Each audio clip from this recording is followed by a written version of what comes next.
포항 지진 손해배상 판결에 대한 시민들의 관심이 뜨겁습니다. 주소지가 포항이 아니었어도 소송에 참여할 수 있는 건지, 얼마를 받게 되는 건지 관련 궁금증도 커지고 있는데요. 오늘 포항 MBC 시사 프로그램 시사날에서 관련 궁금증들을 풀어봅니다. 박성아 기자입니다. 추가 소송과 관련해 현재 최대 관심사는 소송 대상에 해당되는지 여부입니다. 지진 당시 포항에 거주한 것으로 인정돼야 하는데 원칙은 주민등록 초본을 기준으로 보지만 예외가 있습니다. 우선 초본상 포항에 주소지를 뒀더라도 지진 당시 포항에 없었다면 받을 수 없습니다. 정부가 직접 사실조회를 통해 이 부분을 확인합니다.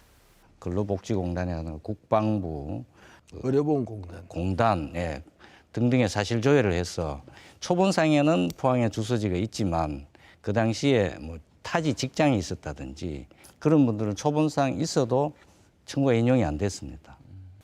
반대로 주소지가 포항이 아니었더라도 실제로 포항에 있었다는 사실이 확인되면 인용될 수 있습니다. 관리사무소 소장이 확인해 준 경우에도 인용된 사례가 있고요. 초본상에는 전혀 없는데 그 재직증명서라든지 그걸 명확하게. 소멸시효도 주요 쟁점입니다. 지난 2019년 정부 조사단 발표를 기준으로 내년 3월 20일을 소멸시효로 보는 게 현재 주된 추정인데 명확한 해석은 없는 상황이기 때문입니다. 다만 변수가 생길 수 있기 때문에 3월 20일까지로 판단하고 참여하는 것이 권고되고 있습니다. 우리가 소극적으로 이걸 판단해야 됩니다. 만약 이렇게 생각하다가 또 지금은 가능할 수도 있다고 얘기를 하다가 소멸시효가 임박해서 시민들이 5만 명, 10만 명이 시민 소송에 동참하지 못하면 그걸 누가 책임질 것이냐. 최종 수령액은 실제 판결로 나온 금액보다 더 높아질 수 있습니다.